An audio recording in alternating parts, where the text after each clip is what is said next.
بسم اللہ الرحمن الرحیم۔ السلام علیکم۔ نبی کریم صلی اللہ علیہ وسلم پر درود پاک پڑھ لیں۔ سورۃ البقرہ کا سلسلہ جاری ہے۔ آج آیت نمبر 22 کا ترجمہ تفسیر سٹارٹ کرتے ہیں۔ دیکھتے ہیں آیت نمبر 22 کو۔ الذی جعل لکم الارض فراشا والسماء بناء وانزل من السماء ماء فاخرج به من الثمرات رزقا لکم فلا تجعلوا للہ اندادا وانتم تعلمون۔ الذی جعل، جس نے بنایا، لاکم تمہارے لیے، الارض زمین، فراشن فرش، و اور سما آسمان، بنا چھت، و انزلہ اور اتارا یا نازل کیا، من سے آسمان سے، ماء پانی، فا اخراجا، فا پھر اخراجا نکالے، بھی ہی اس کے۔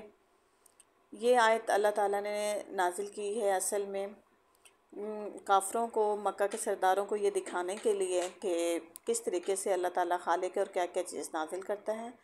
مان پانی، فاخراجہ پھر نکالے، بھی ہی اس کے ذریعے، من سے ثمرات پھل، رزقاً رزق، لاکم تمہارے لیے، فلا تجعلوا سو نہ ٹھہراؤ، للہ اللہ کے لیے، اندادن کوئی شریک، وانتم تعلمون اور جب تم جانتے ہو۔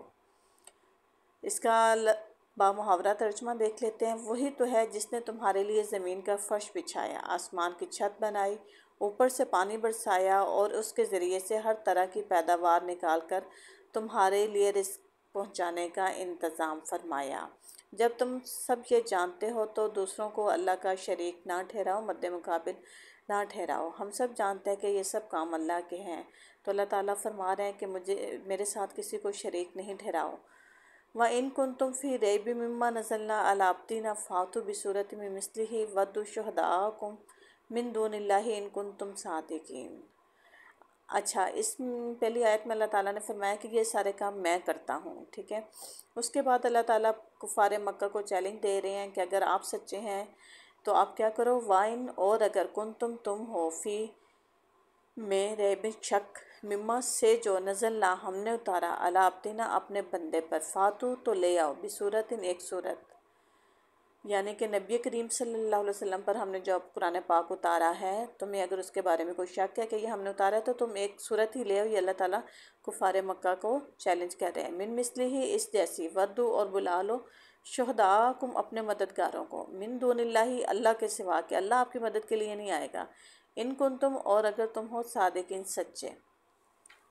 کفار مکہ کو کھلا مکھلا اللہ تعالیٰ نے چیلنج کیا کہ اگر تمہیں اس امر میں شک ہے کہ یہ کتاب جو ہم نے اپنے بندے پر اتاری ہے یہ ہماری ہے یا نہیں، تو اس کے مانند ایک ہی صورت بنا لو، اپنے سارے ہم نواؤں کو بلا لو، ایک اللہ کو چھوڑ کر باقی جس کی چاہو مدد لے لو اگر تم سچے ہو۔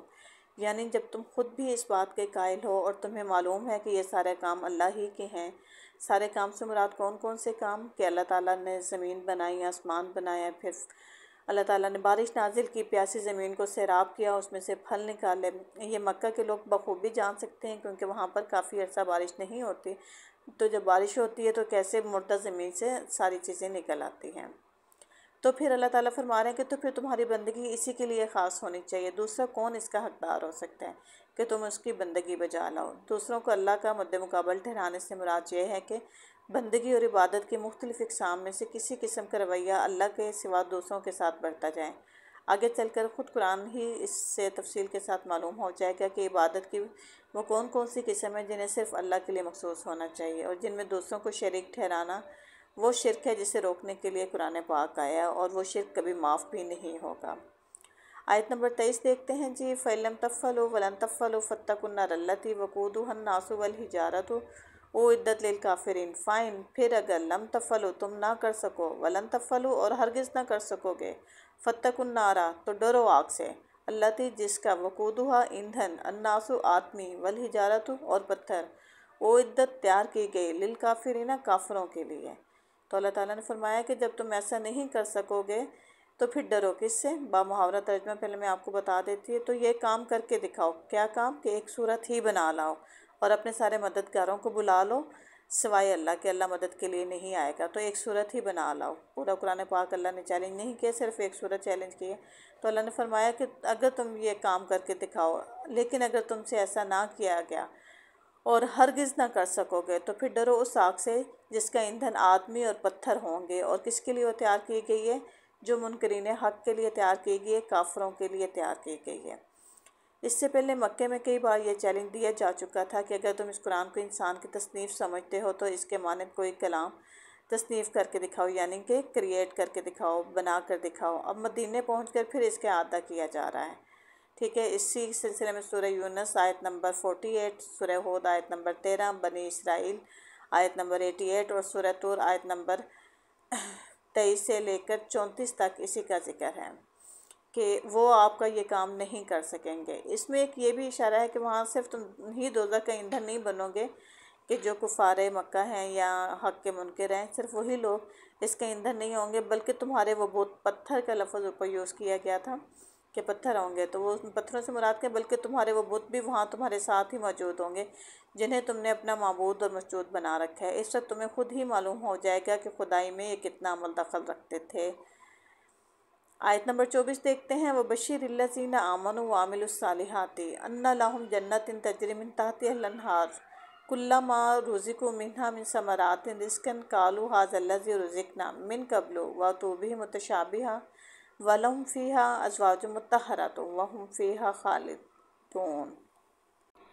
اس کے برعکس اس آیت میں اللہ تعالیٰ ان لوگوں کے لیے خوشخبری سنا رہے ہیں کہ ان لوگوں کے لیے اور بشیر الذین، بشیر کا مطلب ہوتا ہے خوشخبری، خوشخبری دو، الذین جو لوگ آمنو ایمان لائے، اور عاملو عمل کیے انہوں نے، الصالحات صالح، ان لہم کہ ان کے لیے، جنات باغات، تجری بہتی ہے، من سے، تحتہا ان کے نیچے سے، الانہار نہریں۔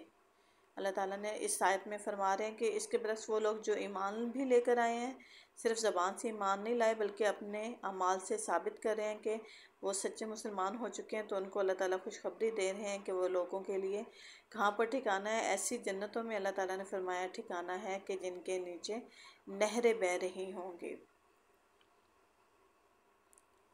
یعنی کہ جنت کا اعلیٰ ترین مقام ہوگا۔ کلما جب بھی رزقو کھانے کو دیا جائے گا، منہا اس سے، من ثمراتن کوئی پھل، رزقن رزق، قالو وہ کہیں گے، ھذا الذی یہ وہ جو کہ، رزقنا ہمیں کھانے کو دیا گیا، من سے قبل پہلے، واتو حالانکہ انہیں دیا گیا ہے، بھی اس سے متشابہہ ملتا جلتا، ولہم اور ان کے لیے، فیہا اس میں، ازواجن بیویاں، مطہراتن پاکیزہ، وہم اور وہ، فیہا اس میں، خالدون ہمیشہ رہیں گے، یعنی کہ ان کو اللہ تعالیٰ ایسی جنتوں میں جگہ دیں گے کہ جن کے نیچے نہریں بہہ رہی ہوں گی، اور ان کو کھانوں کے لیے ایسے پاکیزہ کھانے ملیں گے کہ وہ کہیں گے کہ ہم پہلے کھا چکے ہیں، لیکن وہ پہلے نہیں ہوں گے، ان سے ملتے جلتے ہوں گے، اور ان کو وہاں پر بیویاں پاکیزہ دی جائیں گی۔ محاورہ ترجمہ شیئر کرتی ہوں جی۔ اور اے پیغمبر، جو لوگ اس کتاب پر ایمان لے آئیں اور اس کے مطابق اپنے عمل درست کر لیں، انہیں خوشخبری دے دو کہ ان کے لیے ایسے باغات ہیں جن کے نیچے نہریں بہتی ہوں گی۔ ان باغوں کے پھل صورت میں دنیا کے پھلوں سے ملتے جلتے ہوں گے۔ جب کوئی پھل انہیں کھانے کو دیا جائے گا تو وہ کہیں گے کہ ایسے ہی پھل اس سے پہلے ہم دنیا میں ہم کو دیے جاتے تھے، حالانکہ وہ اس سے ملتے جلتے ہوں گے۔ ان کے لیے وہاں پاکیزہ بیویاں ہوں گی اور وہ ہمیشہ وہاں پر رہیں گے، یعنی پھل جو ہوں گے بالکل نرالے اور اجنبی نہ ہوں گے کہ جن سے وہ مانوس ہی نہ ہوں، شکل میں انہی پھلوں سے ملتے جلتے ہوں گے جس میں دنیا میں وہ آشنا تھے، البتہ لذت میں وہ ان سے بددرجہ زیادہ بڑھے ہوئے ہوں گے۔ دیکھنے میں مثلاً آم اور انار یا سنترے ہی ہوں گے، اہل جنت ان کو دیکھ کر پہچان لیں گے، لیکن جس وقت کھائیں گے تو ان کا مزہ اس سے کہیں زیادہ ہوگا۔ اس میں دوسرا کہ ان کو بیویاں دی گئی ہیں، ازواج کا لفظ استعمال ہوا ہے جس کے معنی ہیں جوڑے، اور یہ لفظ شوہر اور بیوی دونوں کے لیے استعمال ہوتا ہے، یعنی مرد کو وہاں پر بیوی ملے گی اور بیوی کو وہاں پر شوہر ملے گا۔ بیوی کے لیے بھی زوج کا لفظ ہے، شوہر کے لیے بھی زوج کا لفظ ہے، مگر وہاں یہ ازواج پاکیزگی کی صفت کے ساتھ ہوں گے۔ اگر دنیا میں کوئی مرد نیک ہے اور اس کی بیوی نیک نہیں ہے تو آخرت میں ان کا رشتہ کٹ جائے گا اور اس نیک مرد کو کوئی دوسری نیک بیوی دے دی جائے گی، اور اگر یہاں کوئی عورت نیک ہے اور اس کا شوہر بدکار ہے تو وہاں وہ اس برے شوہر کی صحبت سے خلاصی پا جائے گی اور کوئی نیک مرد اس کا شریک زندگی بنا دیا جائے گا۔ اور اگر یہاں کوئی شوہر بدکار ہے اور اس کی بیوی، اور اگر کوئی دونوں نیک ہیں تو وہاں پر ان کا یہ رشتہ ابدی اور قائمی ہوگا۔ اکثر لوگوں کو اعتراض ہوتا ہے، خاص کر کے ہماری عورتوں کو نہیں معلوم ہوتا، تو وہاں پر مرد ان کو کہتے ہیں کہ ہمیں حوریں ملیں گی، آپ لوگوں کو کچھ نہیں۔ تو حور جو ہے وہ مرد اور عورت دونوں کو ہی ملے گی، اللہ تعالیٰ وہاں پر دونوں کو ہی پاکیزہ رشتوں میں نوازے گا۔ اگر یہاں پر دنیا میں ان کو پاکیزہ رشتے نہیں ملے، یعنی کسی کو شوہر اچھا نہیں ملا، کسی کو بیوی اچھی نہیں ملی، تو وہاں پر دونوں کو اللہ تعالیٰ علیحدہ علیحدہ اچھے جوڑے دے گا۔ اور اگر فرض کرتے ہیں کہ دونوں میاں بیوی اچھے ہیں، دونوں نیک ہیں، تو اللہ تعالیٰ ان دونوں کو وہاں پر ان کے اسی رشتے کے سمیت قائم رکھیں گے، ان کا وہی رشتہ وہاں پر چلے گا، وہ رشتہ ٹوٹے گا نہیں، کیونکہ جو بدکار ہوں گے ان کا رشتہ وہاں پر ختم ہو جائے گا۔ اگر کسی عورت کا جو شوہر ہے وہ اچھا نہیں ہے، بدکار ہے، اس کے اوپر ظلم کرتا ہے، تو وہ رشتہ وہاں پر ختم ہو جائے گا، وہ رشتہ وہاں پر نہیں چلے گا۔ لیکن جو نیک لوگ ہیں ان کا وہاں پہ رشتہ ختم نہیں ہوگا۔ اِنّا بے شک اللہ لا یستحیی نہیں شرماتا ان یضرب کہ کوئی بیان کرے مثلاً مثال ما بعوضۃ جو مچھر فما خواہ فوقہا اس سے اوپر فاما الذین سو جو لوگ آمنوا ایمان لائے فیعلمون پس وہ جانتے ہیں انہو کہ وہ الحق حق من ربہم رب کی طرف سے ہے۔ اگلی آیت میں اللہ تعالیٰ فرما رہے ہیں کہ کفار مکہ اکثر شکایت کرتے تھے کہ یہ کیسا قرآن پاک ہے کہ جس کے اندر اللہ تعالیٰ کبھی مچھر کی کبھی مکھی کی ایگزامپلس دیتے ہیں لوگوں کو سمجھانے کے لیے۔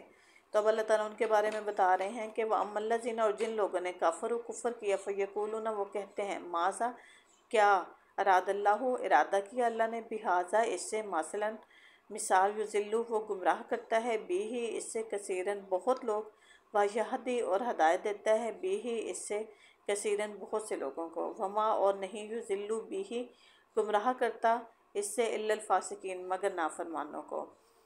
ہاں اللہ اس سے ہرگز نہیں شرماتا کہ مچھر یا اس سے بھی حقیقتاً کسی چیز کی مثالیں دے۔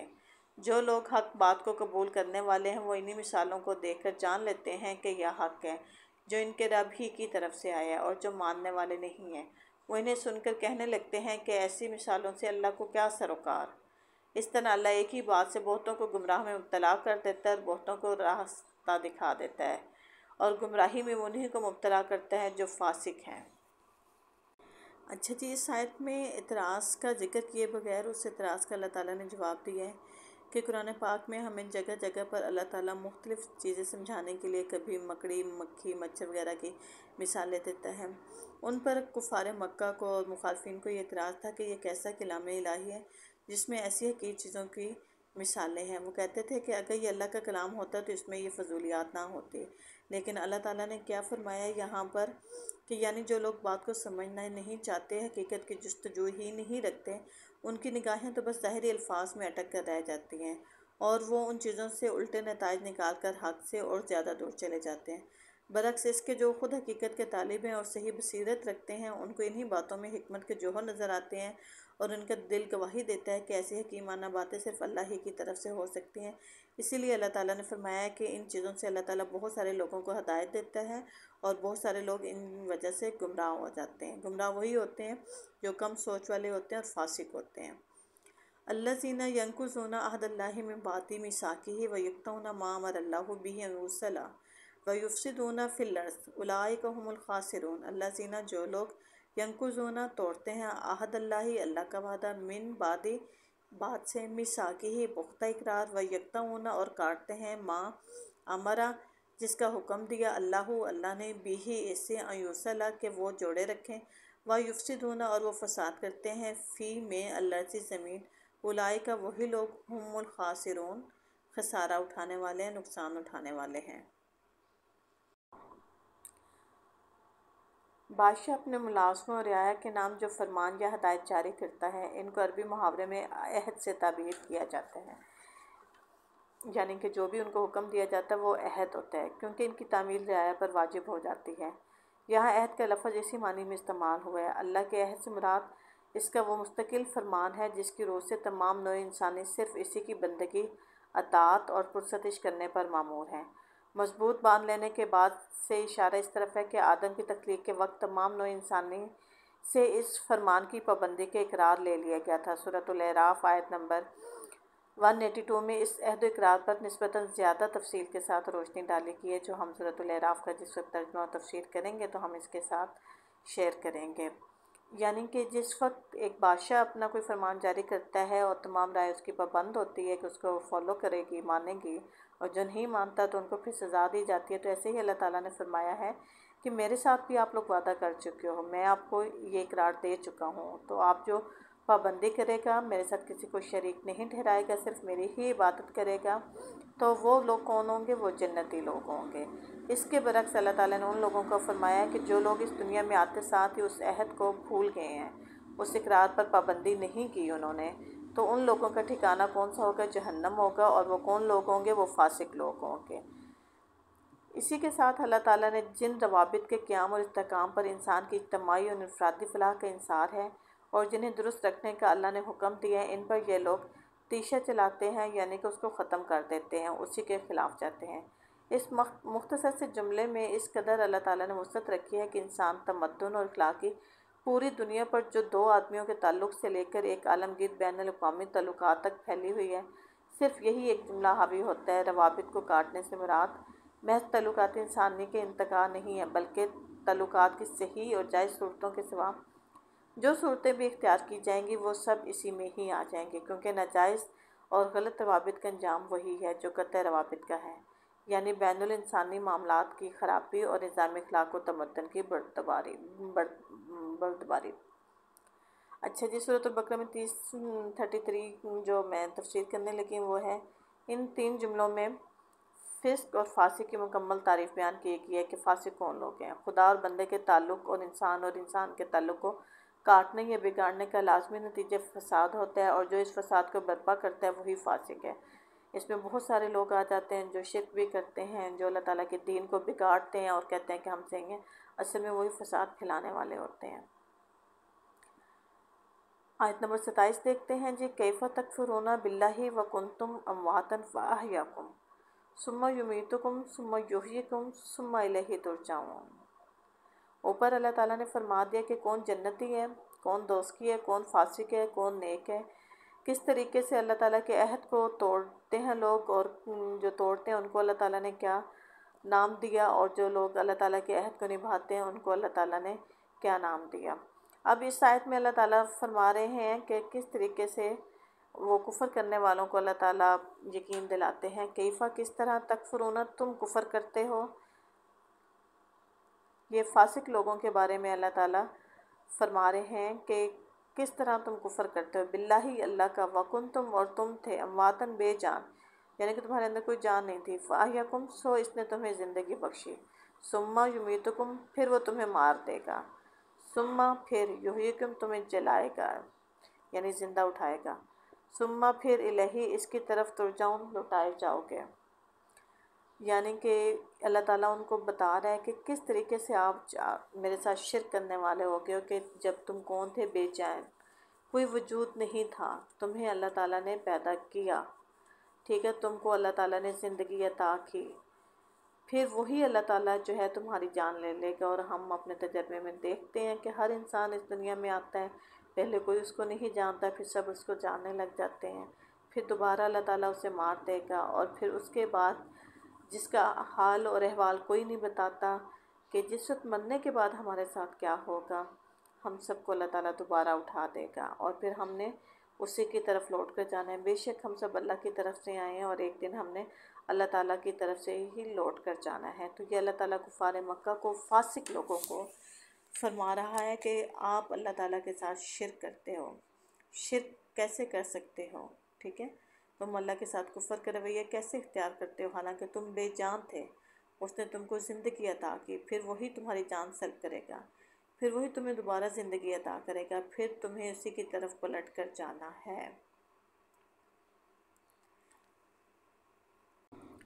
هو الذی خلق لکم ما فی الارض جمیعا ثم استوی الی السماء فسواہن سبع سماوات وہو بکل شیء علیم۔ ہوا وہی ہے اللہ سے جس نے خالق پیدا کیا لکم تمہارے لیے، ماں جو کچھ ہے، فی الارض زمین میں، جمیعاً سارے کا سارا سب کچھ، ثم پھر استوی وہ متوجہ ہوا، ارادہ کیا، الی طرف السمائی آسمان کے فسوا ہونا پس برابر کر دیا ان کو، درست بنا دیا ان کو یا ہموار کر دیا ان کو، سبا 7 سماوات ان آسمانوں کو، وا اور ہوا وہ بھی کلی ساتھ ہر شیئن چیز کے علیم خوب علم والا ہے۔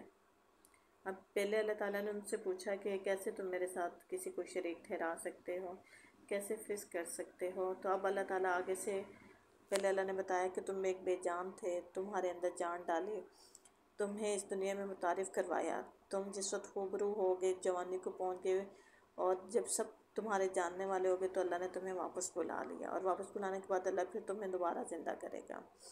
اور اب اس آیت میں اللہ تعالیٰ نے فرمایا ہے کہ اللہ کون ہے۔ اللہ تعالیٰ اپنے انٹروڈکشن پھر دوبارہ سے دے رہے ہیں کہ میں کون ہوں۔ وہی تو ہے جس نے تمہارے لیے زمین کی ساری چیزیں پیدا کی، پھر اوپر کی طرف توجہ فرمائی اور 7 آسمان استوار کیے، اور وہ ہر چیز کا علم رکھنے والا ہے۔ 7 آسمانوں کی حقیقت کیا ہے، اس کا تعین کرنا مشکل ہے۔ انسان ہر زمانے میں آسمان یا دوسرے ماورائے زمین کے متعلق اپنے مشاہدات کے مطابق مختلف تصورات قائم کرتا رہا ہے جو برابر بدلتے رہے ہیں۔ لہٰذا ان میں سے کسی تصور کو بنیاد قرار دے کر قرآن کے ان الفاظ کا مفہوم متعین کرنا صحیح نہیں ہوگا، کیونکہ ابھی تک کوئی بھی ان 7 آسمانوں کے ذریعے جو ہیں ان کی حقیقت کو نہیں جان سکا کہ اللہ تعالیٰ نے یہ کن الفاظ میں کہے ہیں۔ مکمل تحقیق ہوتی رہی، ہر زمانے میں تحقیق جاری ہے۔ پچھلے زمانے کی تحقیق آگے آنے والے سالوں میں لوگ جو ہیں وہ چینج کر دیتے ہیں، وہ رد ہو جاتی ہیں، پھر نئے سرے سے تحقیق شروع ہوتی ہے، پھر نئے سرے سے کوئی چیز ملتی ہے۔ تو اس لیے کسی کا بھی حوالہ دے کر 7 آسمانوں کی حقیقت کو آشکار کرنا تھوڑا مشکل ہو جاتا ہے۔ زمین کی ساری چیزیں پیدا کی، اس کے بارے میں پہلے اوپر ذکر ہو چکا ہے کہ، اور اس کے بارے میں بتایا کہ جو صحرا کے رہنے والے لوگ ہیں، عرب کے رہنے والے لوگ ہیں، وہ اس حقیقت کو بہت اچھے طریقے سے جانتے تھے، جہاں پر سال سال بارش نہیں ہوتی تھی۔ تو اللہ تعالیٰ کیسے زمین سے بارش نازل فرما کر بے جان زمین سے پودے اور تمام نباتات اگاتے تھے۔ دوسرے فقرے میں اللہ تعالیٰ نے اہم 2 حقیقتوں پر متنبہ فرمایا ہے۔ ایک یہ کہ تم اس خدا کے مقابلے میں کفر و بغاوت کا رویہ اختیار کرنے کی جرات کیسے کرتے ہو جو تمہاری تمام حرکات سے باخبر ہے۔ کون؟ اللہ تعالیٰ، جس سے تمہاری کوئی حرکت چھپی نہیں رہ سکتی۔ دوسری یہ کہ جو خدا تمام حقائق کا علم رکھتا ہے، جو در حقیقت علم کا سرچشمہ ہے، اس سے منہ موڑ کر بجے جس کے تم جہالت کی تاریکیوں میں بھٹکو، اور کیا نتیجہ نکل سکتا ہے جب اس کے سوا علم کا اور عمل کا کسی اور کو حق نہیں ہے۔ تو یہ تھی سورۃ البقرہ کی آیت نمبر 22 سے لے کر آیت نمبر 28 تک ترجمہ و تفسیر جو کہ آپ کے ساتھ شیئر کی گئی۔ امید کرتی ہوں کہ آپ کو یہ ترجمہ و تفسیر سمجھ آ رہی ہوگی۔ تفہیم القرآن مولانا ابوالعلا مودودی صاحب کی کتاب سے یہ شیئر کی جاتی ہے۔ جو چیز آپ کو سمجھ نہیں آئے یا جس پر آپ کو کوئی اعتراض ہو، جس کے بارے میں آپ کے ذہن میں کوئی کوشچن ابھرے، تو آپ لازمی مجھے کمنٹ کریں، میں خوش دلی سے آپ کی ان چیزوں کا آنسر کروں گی۔ دوسروں تک یہ علم لازمی پہنچائے کہ اب میں نے آپ تک پہنچایا ہے، یہ آپ کی ذمہ داری ہے۔